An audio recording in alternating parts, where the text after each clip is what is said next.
And good evening. Welcome to our final Coach's Corner of the 2023-2024 school year. We've had a couple of weeks of hiatus as we got through baccalaureate and graduation, and summer has started, but we're going to wrap up a couple of sports that had their state meets and state tournaments here the last towards the end of the month of May. And we're starting off with state track, and we have a couple of seniors, Parker Jacobson and Reagan Berg, joining us on the show. Well, first off, thanks, guys, for coming on. I know it's been a couple of weeks, but appreciate you coming on. How was the weightlifting today? Fun. Love weightlifting. And you said it was a heavy leg day. Yep. What does that mean? Working on dry phase, so coming out of the blocks. Okay. Getting up to speed. So nothing I could do. Good.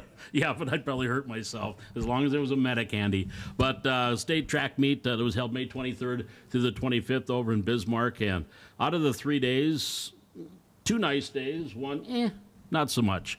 But Parker, we'll start off with you. And I guess just the overall, I'm going to knock over our new mics. Getting to state, your senior year, been there before, but I mean, getting a chance here to compete again in your senior year, what was that like? It was very fun. Like last year, I was close to the open, didn't get it. Finally, this year, I got both opens. I was just so proud of myself because I put in the time and effort to get there. And you had some goals. Did you make those goals? Yes, I made goals to get sub 11. Obviously qualifying all my opens too, and then my other goal was get sub 23 in the 200, and I hit all that. I was not expecting to hit all my goals, but I did. Just putting in the time and effort to get there. 10.95, I think, is where you peaked at in the 200 or in the 100. Yep. And that was just 1/10 of a second from moving a little bit further up on the charts. But again, got a chance to get in a relay as well. And running with Jaden, Derek, yourself, and Isaac. What kind of a camaraderie do you 4 guys have? We have such a close bond. We're such a team. Like, it's not a team sport, obviously, because you're facing against yourself, but the relay, we are such a team with our relay. We get to know each other and know when we have to hand it off and know how the other person runs.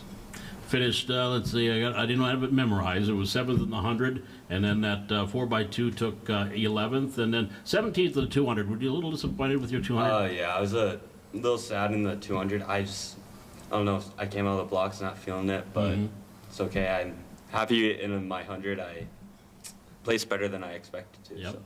And what were the conditions like the day you ran in the 100? Was that the rainy day on Friday? Prelims were like 30-mile-an-hour headwinds, but finals wasn't bad. It was only like a couple mile-an-hour headwinds, so it wasn't bad. And do you like that track? And I'll ask you this too, Reagan, too, that track in Bismarck? I do love that track. It's nice. Having 9 lanes, it's a big track, and everybody around you just looking at you. It's cool. Cool atmosphere. Yeah.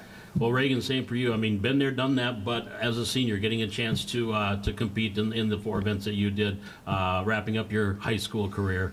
I loved it. I was really excited for this season, just to end my high school career and get faster was my plan. And I had a lot of fun at the state meet.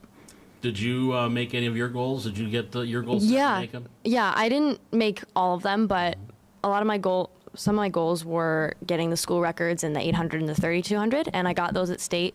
And my goal was to place high in all my events, and I did that. I didn't get a state championship, but is what it is, I guess. It's fine. But you did that. What was second, third, a third, and the 4x8 got 5th. Second in the 3200, second in the 1600, third in the 800, and then you have that 4x8.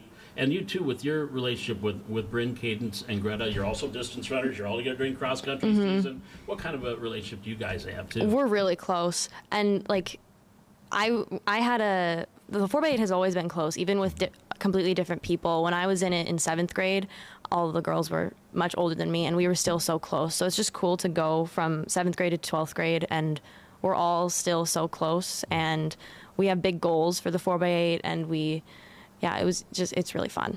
As you look back, and I'll do this, Parker, so you get to think about it, because I'll ask her first. Again, first we'll go to the Bismarck at the Community Bowl. Just your thoughts on being at that atmosphere. I love the Community Bowl, and I love state, just with all those people who are like genuinely excited to watch you run and like care about the sport, because there's not a lot of people show up to just a normal track meet. Like, you don't get a big audience, so it's cool at state. and now wrapping up your senior year, just think back. I know I'm going to really make you think. Just you don't have to pick out one memory, but some things that stick out on your career, your total career as a Highliner. I would say last year we got stuck in Fargo. We got snowed in, and we had to stay over at like a really bad motel. That was fun. I had a lot of fun with my team, and this whole state, I would say, getting my 3200 was really fun to run. I had a lot of fun running the 3200 this year, and actually the last time I ran the 3200 before state at Packer Relays was really fun too. I had a lot of fun at that race, I would say. How about you, Parker? What's something that stands out in your Highliner career? Like she said, getting stuck in Fargo, that was very fun, very interesting. But obviously this year, it was such a big year for me, just such a step up. So I loved state this year. It was so exciting, and being on the same level as like some of the people I watched last year run and place good, and then being with them and placing against them, very cool and very fun for me to do because I was not even close last year. And then obviously like the hotel at the state meet, very fun. Everybody is having a good time. So. It's a great atmosphere, and you probably build relationships with all those other athletes that you see, and you might see them in college, you might not. Well, like I called her your arch enemy this weekend, Joshie Schiller. She's going to play basketball. I was talking to a bunch of guys at Watford City, so they're arch enemies. No, they're not. No, they're not. But and now you're going to North Dakota State, cross country track as well. Is it a case too? And I think Parker and I had talked about this, and you and I have as well. Wait till you get there to see what you're going to do in track. Do you have an idea what you'd like to do? I kind of have an idea, but I guess you don't really know until you get that kind of training under you. I'm guessing I'd be running the mile or 5K in track season, but I won't know until he really gets to know my training, I guess. Is it a 1500? Yeah, 1500. But then 16. Indoor, there's a mile. There's a mile. Full it's mile. A true mile in the indoor. And Parker, you're at VCSU. You're going to be staying here and doing that too. And do you have a kind of an idea? I think you had mentioned to me you were thinking about adding the 400, but what do you look at? So I'm guessing they're going to keep me in sprint team, obviously. Yeah. So I'm guessing the 100, 200, and then most colleges want to see the 400, so I've been working on my training in the 400. I did it once this year on a 4x4. Interesting. But no, I've been working on the 400, and since there's no 4x2 in college, so I'm guessing they want me to run the 4x4 and then the 4x1. So that's why I've just been thinking the 400. And really, even Fargo and Valley City, you're staying close to home, and Valley City fans can still come and catch you guys when you get there and start college, and it's been a fun, well, for me, 7 years, because you guys have been doing it almost ever since I have walked into Valley City. It's been fun watching you guys compete, and look forward to seeing you guys in college and see how you do. But again, thanks for coming out tonight. Congratulations on great Highlander careers, and we look forward to talking to you down the road. Thank you. Thank you. That's Reagan Berg and Parker Jacobson, a couple of seniors from Valley City Track and Field. We'll be back. More Coach's Corner here from the Hack on the Highlander Activity Network.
Back here on Coach's Corner here on the Highliner Activity Network, our final Coach's Corner of this athletic and school year. And Coach Trevor Bacalar joining us from the Highliners, from the track team. And I guess your thoughts on these two young folks that wrapped up their careers. They're definitely going to be missed, you know. Two great individuals that work hard. They're great leaders on the team, you know, good role models for the kids. It was nice to really see them kind of take the reins, like Reagan talked about being younger and being involved, but you know, now they're the ones, they're the leaders, and so having them take a lot of ownership, you know, with the other kids was really good, and they got to see what you really need to do to prepare, you know, at the meets during the season if you really want to be successful, and if you follow their footsteps, you will be. Well, it's always a good news, bad news when you have seniors. The bad news is they're leaving. The good news is only a handful of seniors. You got a lot of talented youngsters coming up. Right. Six seniors basically, you know, and 3 of them were at state this year. Yeah. And so, but with those 2 being gone, yeah, that's a big. It's going to be a big loss for the team. You know, losing all those kids is going to be a loss because there are, you know, maybe they won't score a lot of points or have, you know, placed in a lot of meets, but again, they're their leadership group, you know, and those kids work hard. But we got a great group of young kids coming up. The bulk of our team was 9th and 10th grade basically this year. And so if we can retain those numbers while still adding some more to it, then I think our numbers are going to stay the same. And then you just kind of look to say, okay, who's going to be that next kid, you know, that's going to step in and fill some shoes. So. Well, of course, the seniors are Zach, Corbin, and Parker on the boys' side, Hadley, Tessa, and Reagan on the girls' side. But again, you look at some of the younger girls, athletes, period. Your Derek Shapes, your Morgan Larsons, Lainey Bacalars, Katie Kokas that stepped up this year. Oh, there was a lot of them, you know, and watching, you know, Maddie Wendell finally qualify in the boys. She's been trying to do that forever, you know. But she's another one, you know, you keep that girl healthy and she can do well. But yeah, we had a lot of young kids, and it's going to be nice to see some of those kids in the throwing events and field events as well. You know, with Dylan, who qualified, you know, we'll miss Zach a little bit, obviously, but trying to get some more throwers in there if we can. And I think Owen, you know, Hunt has got another, you know, potentially he could come up. He's a big, strong kid, so he just learns a little technique and he'll do well. And then, yeah, on the girls' side, when you mentioned a lot of those girls, it's nice to see. And we'd like to try to get a few more that are out there and maybe get them on the team as well. Well, I know, like, Katie Koka breaks her own school record by 6 inches. And you just think about it. That you're clearing. That's 10-3 is what she cleared. It is. It's, you know, sometimes it doesn't sound like a lot, you know, but it is. It's like in the 100 when someone says, you know, I shaved the 10th off my time. And they're like, well, that's not a lot. Well, no, that is a lot, right? But for her to be able to do that, she just gained so much confidence over this season. And it's kind of one of those things, you know, you get over that hurdle, that, you know, that mental block, right? I can't do it, I can't do it. Now I know I can do it. So now I just got to, but as you, like everything, as you get a little higher in height, you know, that technique is, basics are the same, but some things change. And now you have to do some different things. And so she's learning that, which is really good.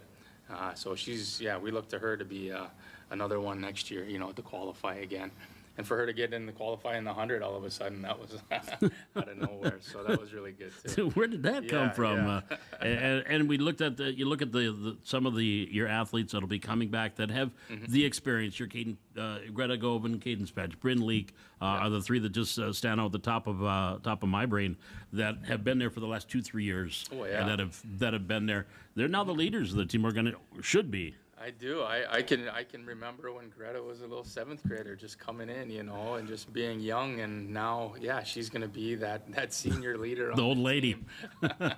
But yeah, with a lot of those younger ones too, especially in those distance, they have so much just experience, you know, competition through cross country, through track and field. And the nice part about track and field and the not so nice part is that, you know, your younger kids compete at the varsity level and there's no age category. You know, you just compete against everybody. So if you're 7th grade, 8th grade, and you're in varsity, you're going against seniors. So you really got to just focus on, you know, what it is that you're trying to accomplish and what your goal is for the season or for that meet, and compete against yourself. You compete against the tape measure. You compete against, you know, the clock, right? Yep. Yes. And so when you take those other factors out of it, you know, those kids, like this year, we set so many personal records. It was awesome just to see those kids, you know, do well. And so, yeah, we'll continue hopefully next year. And on the boys' side, you know, one of your graduates, Corbin, was your distance guy. Yeah. But you got a lot of good distance guys coming up behind him. I think so. Jack Sorby's one who just comes to mind right away. You know, he's really worked hard and he's really improved throughout the season. So as cross country starts here this next year, you know, we'll see him. He's maturing, you know, and sometimes those kids go through some of those growth periods where it can be a good thing, where they get stronger, you know, and they get a little bit bigger, or sometimes it can hurt because their bodies have changed and they're working through some processes. And so he's one that's matured a lot here this last year, and he's gotten pretty strong. Even the young Adrian Rivera, another one, you know, the kid just works hard. He just works hard, and so that's really nice to see. He's got a lot of confidence in himself that he can do things, so that's good. Do you tell them take some time off, or are they going to be doing stuff this summer, getting ready? Yeah, you know, kids do. They have for cross country, they got workouts. Yeah. So those kids will be getting ready. You know, I send stuff out for camps. There's camps that go along. We don't go anywhere as a team. It's kind of tough because so much is individualized with the sports and their events. But the kids get the opportunities to go to camps. You know, we put that out there and give them that chance to take that opportunity to try to get better. You know, if it works out for them, why not go for a day or two and learn something from these upper-level college coaches? Yeah. There might be something that you hear that's new or works for you. They can look at things from different angles. They've seen a lot of things.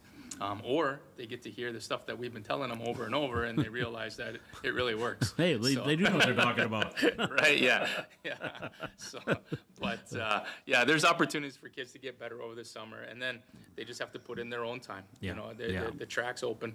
It's available. There's stuff out there. If they need anything, they can contact me. And that's where, you know, you look at these two that just left, and they put in that extra time, and a lot of people don't see what they're doing. Right. You know, they just see the results. Yeah. Well, I think it was last year I told the story when Greta and Reagan were here, where the Cal Ripken State baseball tournament, and those two went for a run. Oh, yeah.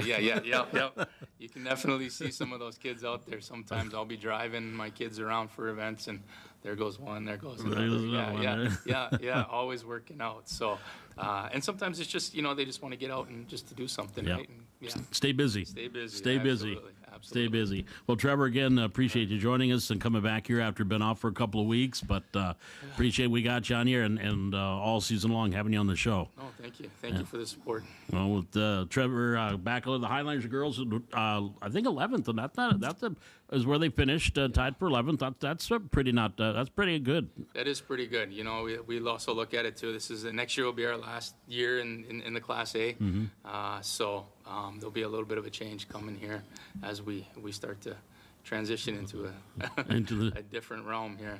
Then you meet Bowman. Maybe they'll have the 3-class system in place by then. You never know. We'll see. We'll talk with people about that. Okay, all right. All right. Trevor, again, appreciate it. Thanks much. All right. As Trevor Backler, head track and field coach from the Valley City Highlanders, back with more Coach's Corner here from the Hack on the Highlander Activity Network.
Back here on Coach's Corner here on the Highlander Activity Network on our final show of this season. And this past weekend, the state girls tennis tournament took place up in Grand Forks. Coach Matt Nielsen joining us. Not a bad weekend for you guys up at state tennis. Not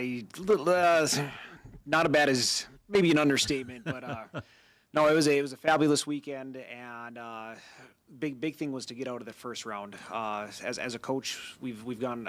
My teams have gone to state 8 times before, and we were 0-8 in the first round. So that first one was huge, and against Bismarck Century, we actually fell down 0-2 to begin with. So we had Sky lost to the Bismarck Century girl who did finish number 7 in the singles draw out west, but that was one we were hoping to grab, and we didn't get. And then at 2 doubles, Abby and Ella couldn't get that one, so we had to get number 2 singles with Georgia, 1 singles with Kaylee, and then Breck and Alyssa at 1 doubles, and they all just went out and played, and we even had to come back in one of those matches to win it. Georgia took 3 sets and got it, and we had elation after that first round. The kids all had a lot of fun, and I think the monkey was off the back of our kids. Sure. Yep. Because they're like, we're already now top 4. It's something that we haven't done. We were 5th place the last 2 years, so we are guaranteed there, and I think that kind of just lifted a weight off of our shoulders, and then the rest of the day, they just played. They were able to relax and just go out there and do their job. Just go out there and do their job, and we went against Legacy in the first 2 rounds. We used the same exact lineup as we did at Regions last week, because we're very good, and we don't think you can come up with a lineup that can beat it, so we just kept it the same.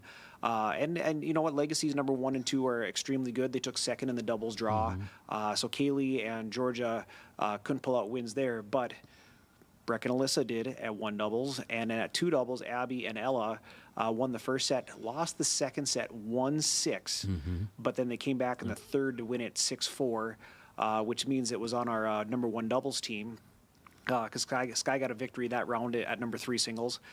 So Breck and Alyssa played, and Alyssa and Ella, oh my gosh, they balled this last week in the best tennis they've ever played.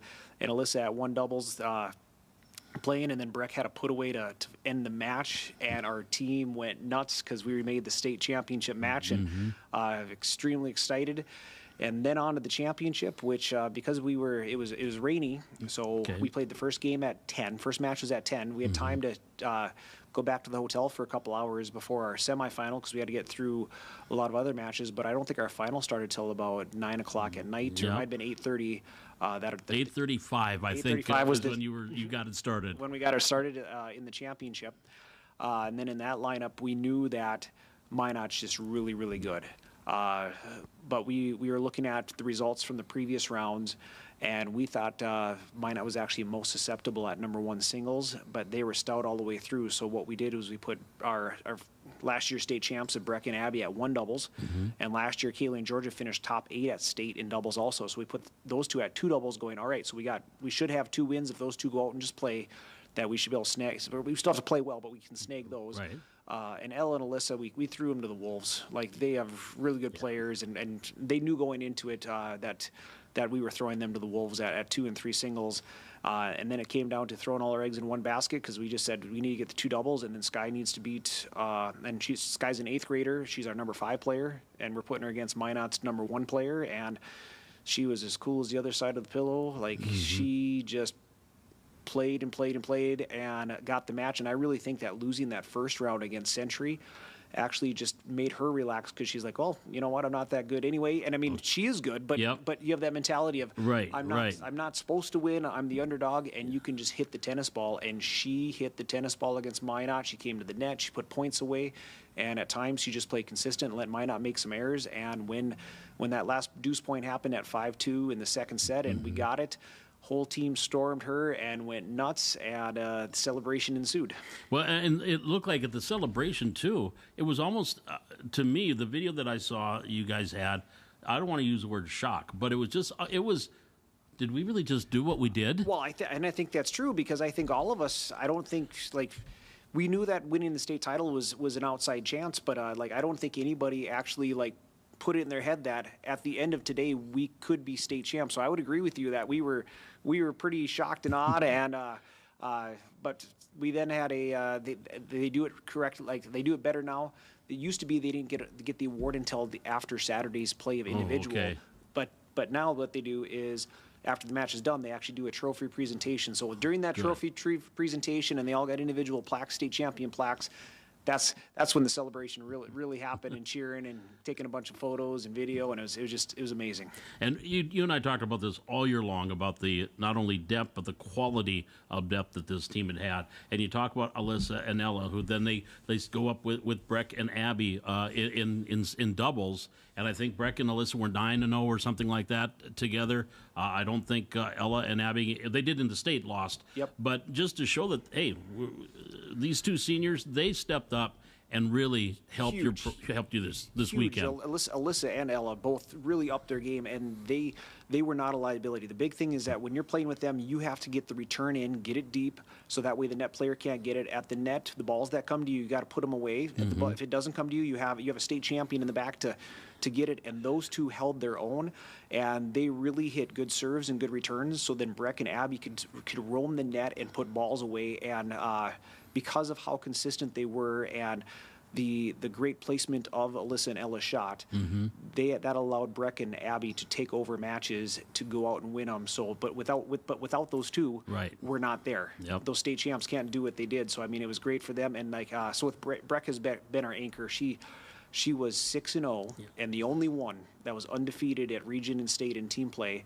But not only that, but she was 17-0 in team doubles matches on the season. Like that is just an incredible stat.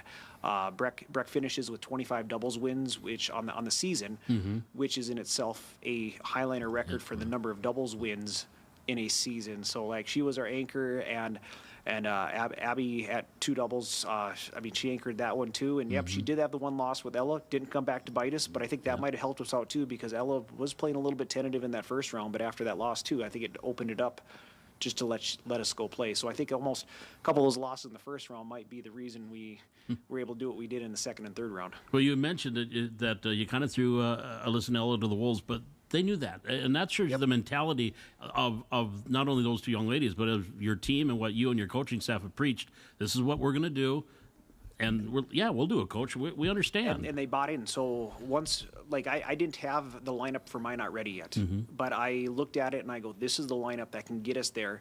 Because if we just played the same lineup, we're basically giving them the championship and we're playing for second. Because Olsen and Olsen are so good that without Abby at number 1 with Breck, I don't know if we win that one. And then at 2, it was the number 2 finisher in singles and the number 4 finisher in singles from the WA is playing their number 2 doubles team. So if you don't have both Kaylee and Georgia at that spot, I don't know if we can get that one too. So I mean, we had to put our eggs in one basket, and Abby and Breck bought in first. I talked to them first with the coaching staff, and they're like, "Yep, this is it. This is it." So then we brought the team together, and they go, "Yep, this is it." And Ella and Alyssa knew that they had to fulfill that role. But what was great is everybody had quality wins at the state tournament. There was nobody who was just, I'm on the team and I lost every time. Nope. Yep. Everybody had at least a win, and we won every match 3-2. So if one of those kids didn't have that win, we don't go on to. So I mean, it was a whole team victory, team state championship for the Highliners. I think out of your 17 wins this year, I tried to do the math. 7 of them were either 5-4 or 3-2, and you won them all. And we won them all. I've said that our kids just show up in pressure situations and just play tennis. I mean, we've talked about how Kaylee, it was 4-4 against Red River, third set. She comes back and beats Lohman pretty good in that third set. And then Georgia Zahn also, she had a couple of them like that the Bismarck Century in that opening round. She knew she had to have that because the other ones didn't win, and she pulled it off. And then when we had Davies, when we had to go inside because we ran out of light. Georgia played 6 sets, ran out of light, had to go to inside the courts plus at 3-3. She wins 3 out of 4 games to then beat Davies 5-4. And then now, so you got Keely and Georgia pulling those out when they know it's on the line. They did it. Abby Martinick and then Lexi Svenningsson against Dickinson. Yep. They had 2 match points against them that they had to save, and they knew the match was on the line. They win those 2 points, win the next 2 points to conserve a undefeated season for the Highliners. So there's a pressure situation there. And then you got Sky that in the EDC tournament, we knew we were trying to win the doubles. And we knew that we had to pull out some miraculous victory in singles because Cheyenne is extremely deep, Right. extremely talented. You got to think that their number one player won the EDC title, took second at state. Their numbers 2 and 3 won the EDC doubles title, and they won the state tournament. So that's who we're playing in singles.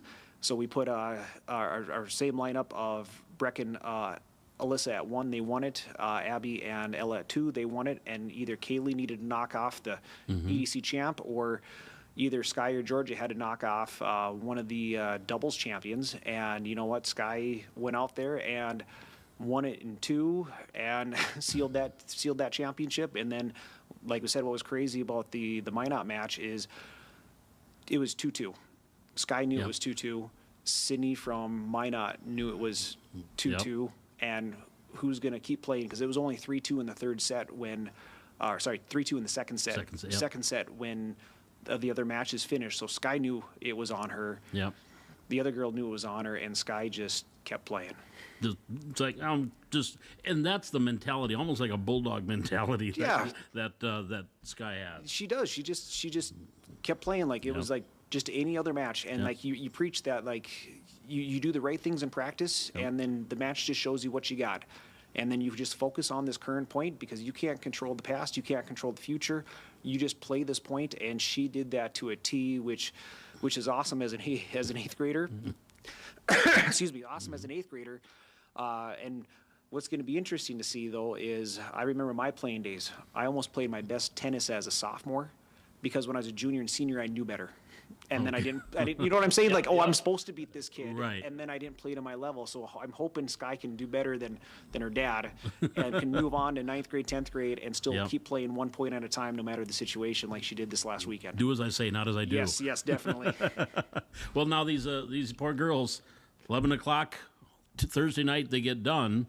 After the award ceremony and after winning championship, now their adrenaline level is higher than the Minot Dome. Yeah, so we're through the roof, and had a lot of great pictures. I don't know if we were out of there till like 11:30, 11:40. So as soon as we get out of there, we get back to the hotel. I order Domino's pizza because that's the only thing that's available at that time. Girls go to shower, and then we get Domino's pizza, and I don't know if the girls even settle down until about 1 o'clock. I bet you it's probably 1:30 or even later because, you're just on such a high that how do you even sleep at that time? So then we had to play the individual tournaments the next day. Sky did a great job of she won the first match against the number 4 from the West, so that was a good one to get into. And then she got to Sriagu in the next round and lost that one. And she was able to maintain her composure and beat the girl that she lost to in the opening round against Century, beat her in the third match. So she positioned herself to she's in the top 8 then going in the next day.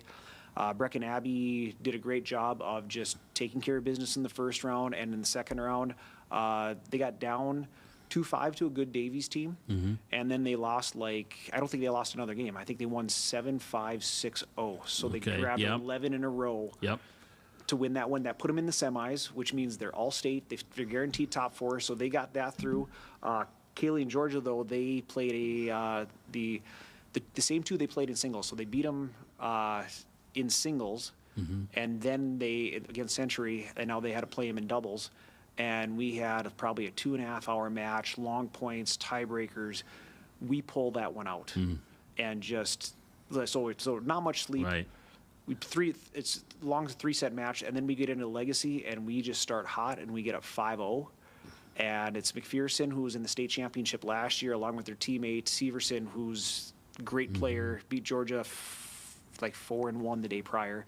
We get a 5-0, and we have multiple set points, but we couldn't catch a break on that. And I mean, after the match was over, we ended up losing that one. After the match was over, and I go, you know what, we've won so many coin flips. We've throughout the season, one thing could have gone bad here, one thing could have gone bad here that changes the season or changes our record or something happens. And I just looked at that one going, you know what, you guys are so mentally, emotionally, physically drained from the last match plus the prior the whole prior day, not much sleep, that it happened where they ended up coming back winning the set, and then they took the next set, and then we had to play another match, which was a 3-setter. So after playing 3 matches the day prior and going to 11, They play a 3-setter, a very tough 2-setter, and then they have a 3-setter against Grand Forks Central.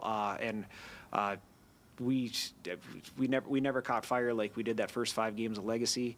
And dang it, Grand Forks Central, they and I talked to their coach and their players. They love playing us because for some reason they play their absolute most amazing tennis against us. Their Abby Wilhelmi in that match was smacking like forehand volley winners and overheads from the service line, and just like I'm just looking at their coach Matt Fuca going, what's going on? And he's giving us the Michael Jordan shrug of like, well, you know what? When you're hot is kind of what it was. So good for Grand Forks Central to do that, and it's good for their program too because their number 1 player is she's a senior and it made All-State. But they didn't have really much coming back. But Wilhelmi is coming back, and Blue is coming back, I believe. I think she's a junior. So for those two to get an extra round in, I mean, that's good for Grand Forks Central. Not good for us. I mean, Keighley and Georgia had state. They wanted to place at state and maybe make All-State, and it didn't happen. But you know what? It's a tournament, and you know you play the game on the play it on the court. It's not done in the brackets. You got to play it on the court. But and then we get into the Saturday play. So Sky's still there. Sky wins the first one to then make the placing match. So she's guaranteed a place where she gets against Maddie Stouse. And if you look at it, Felderman was the Mandan player who won state last year. Paige McCormick, congratulations to her. She got her state championship. She was in the running for many years, has a team championship, got the state championship, and then earned the senior athlete of the year. So that was fabulous that she was able to do that. So it's Paige McCormick. Then you have Saria Gu, Tanis Lee, and then you only have Felderman along with Stouse that finished above Sky. So like she backed up her EDC 5th place with a state 6th place, and she knocked off the number 2 in the West to make it there. So that was fabulous.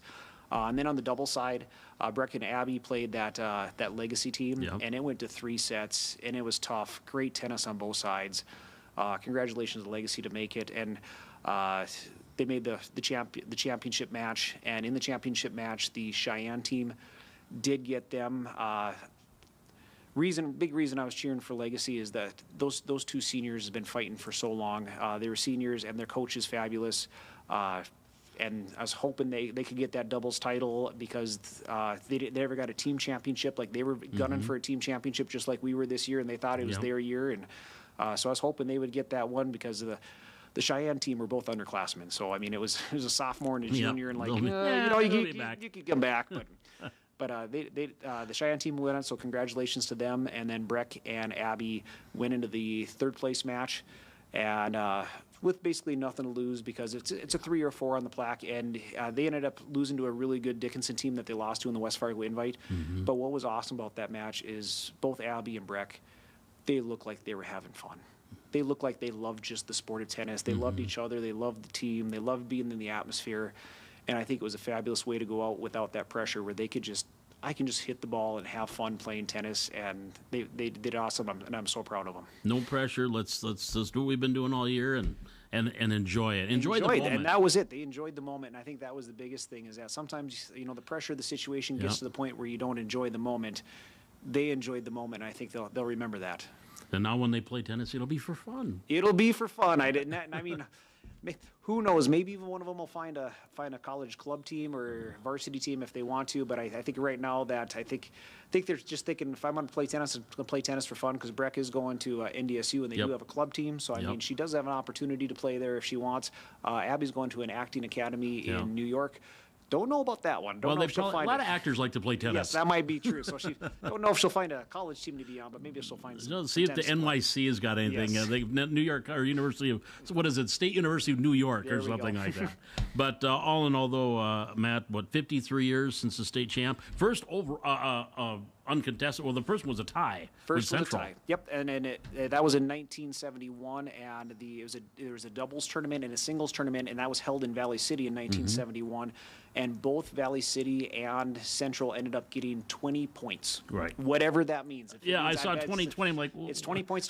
So I don't know if they counted like if you won the first round, it was like 1 point. If you won the second round, it's 2 points. I don't know. Right. Like and people I've talked to doesn't know the history on how you scored the points. But Valley City had the singles champion in Shelley Lloyd. Central did have the doubles champion, but in the end they scored the same number of points. So it wasn't a dual format, it was just a singles and doubles tournament format, and they scored the same, so they are co-champions in 1971. And I couldn't find any records of if there was any team competitions, Right. so don't know that. But yep, this year we were 17-0, undefeated champions. So I mean, that's pretty dang special. Minot had not lost a duels match since 2022 when they lost to Davies in the championship. 40 straight matches that was ended in that championship match. Well, and what's crazy about that too is that year that they lost to Davies in the championship, they were undefeated that season before the championship as well. So they've had 3 undefeated seasons up to the championship in a row. So I mean, their program is extremely good up in Minot, and Scott Delorme does a great job with his assistant coaches, and how they use the indoor courts and how they run their program is just fabulous. So it's awesome for Minot to be in that position. I know they would have liked those 2 championships, but we'll take this one. We'll have this one. We'll take put this one. Well, you can have another one another time. Yeah, but you got next year. Yeah, you got next year. We'll take this one right now. And speaking of coaches, you've talked about them all year long. What is coaching staff that you are blessed to have with you? Oh my goodness! When you have I mean, you got Eric Kringley, who is the tennis on campus guy, and brought his college team. Was the tennis on campus of the year for the entire country. So that tells you how much he's got. Susan Kringley, state champion, and in doubles herself in 1991, and she's been a USTA Northern president, so she's extremely active in tennis. Both of them are in the Tennis Hall of Fame in North Dakota. So to have those two, and then Jamie Laframboise, this is his last season with us. He made me this shirt, so I thought I'd wear it today. I love it. It's some of my sayings on it. Bring it, move forward, jeepers, get low. I don't see "Let's Go." Let's go needs to be on there, right? I know. Yeah. Let's go is a big one that I like to say as well. So Jamie Laframboise is there all the time, believes in the kids. He's great for our hockey program. We're gonna be sad to see him go. His wife got a job at Concordia, and they're gonna be moving to the FM area. So he's probably won't be coaching here, but I think his heart will always be with the Highlander tennis team and the Highlander hockey kids. Whatever grade level that is, bantam, prowl, whatever. Probably bantams and the peewees. Yep, and, get in there. So he did a lot there. And then the Rocks that have they're there daily is Sarah Aberly and Hannah Aberly. Both of them are there every day. Sarah does the JV, Hannah does the junior high, and they've been in the program for a heck of a long time. And I think that's a big reason for our success is that we've had a very quality and a very big coaching staff, which means the kids get a lot more one-on-one help. Yeah. We know where they are. We know how to help them. And then how we coach them too is that I know which coach gets a little more out of somebody, and we might do a little coaching carousel when we're at region or state because a kid needs a little something different, and especially my kids sometimes don't want to hear from me, so sometimes I skid off of Sky's and Kaylee's bench and let someone else go, but it's all good. But no, the coaching staff plays a huge part in it, and like I've said that if anybody wants to help coach tennis or coach anything, you just have to find the right person and say, hey, I want to volunteer and help, and we definitely take you. I know Coach of the Year in the EDC and in the state, Matt, and you'd be the first to say those 6 people that you just mentioned, or 5 people you just mentioned, are a big reason why we have success and you get Coach of the Year. Yes, and it's the whole program. It's the assistant coaches. It's the school. It's the community. It's the Parks and Rec. And 100% it's the players. Yeah. Like if we didn't have Breck and Abby and Georgia, those 3 are going themselves to Courts Plus in the winter a lot. Like it's you don't get a state championship because I just picked up a tennis racket in season. That's not how it works. So they put in a ton of time off season, getting themselves to this point to have a shot to earn a state championship, and by them putting in that time and effort along with the rest of the team. And Kaylee and Sky don't go to the Courts Plus in the winter because they're playing basketball and playing volleyball. Right. And so they just do what they can in the off season and at the summer at the courts here. But everybody worked their tail off and everybody believed, and that's how we got there. Perfect. Well, again, Matt, congratulations on a wonderful year. Watch for your times record coming out here on Friday, as we have a special edition, if you will, of our times record here dedicated to the Highlander girls tennis team that we'll have. So look for that come up here on Friday. But congratulations on a wonderful year. Hey, we got more tennis to talk about coming up. I mean, it's 2 months. We're going to start boys tennis. 2 months we'll have boys tennis, and this summer we're going to have the VCTA Open. Yep, in July right in town. 12th, 13th, and 14th. Yep, so we'll have a tournament in town, and we're gonna keep playing tennis and JTT tennis and doubles league and everything else. So it's gonna be a lot of fun. All right. Well, I appreciate it again. Congratulations, Matt, and thanks for joining us tonight. Thanks so much. Appreciate it. You bet. That is Coach Matt Nielsen from the Highlander tennis team. Back and wrap up our final show of 2024 on the Highlander Activity Network.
Back here at Coach's Corner on the Highlander Activity Network as we wrap up our 2023-2024 season. It is in the books, another great year of Highlander athletics. Boy, we could sit here and go off for about an hour of some of the highlights of Highlander activities this year. We won't do that. We don't have an hour, but you can always go back and watch other Coaches' Corners, other events. Just go to our YouTube page and search Highlander Activities, and you can watch it and relive some of the great events that we had throughout this year for Highlander activities. And we'll be back in mid-August, I suppose, with Thunder football and fifth and junior high football. So we'll have lots of sports coming up in the middle part of August. First Highlander football game is August 30th, as that's when they will start the football season. So we will be, before you know it, we'll be back with another edition with Coach's Corner here on the Highlander Activity Network. And again, many thanks to all the people that help us throughout the year. Of course, Brian Krewald, kind of our cop gun up at the here for IT guy. Ray Nelson, who helped us throughout the season on camera work. And, of course, Jaden Johnson, who was the main dude here for most of all the stuff that we had here on the Highlander Activity Network. Moving off to UND next year, so we're going to be missing Jaden definitely and his help and everything he's done for us here on the Highlander Activity Network. And, hey, if you have a student that maybe wants to do and be part of this, let them know. They can get a hold of Brian Krewald or even Mr. Johnson over at the district office, and we maybe we can work them in, and they can be a part of this great product that we have here on the Highlander Activity Network, and get them into the world of video and audio, maybe even throw them on the air once or twice if they get a chance. But again, thanks to our guests tonight here, Reagan Berg, Parker Jacobson, and Trevor Bacalar, and of course, Coach Matt Nielsen, Coach of the Year in EDC and the state, and the state champs in the EDC, or in the state champs in tennis for the Highlander girls. And again, just find us on YouTube at the Highlander Activity Network and VCS, or Valley City Highlander Activities. We'll be back in August. Until then, have a great summer. This is the Highlander Activity Network live from the Hack.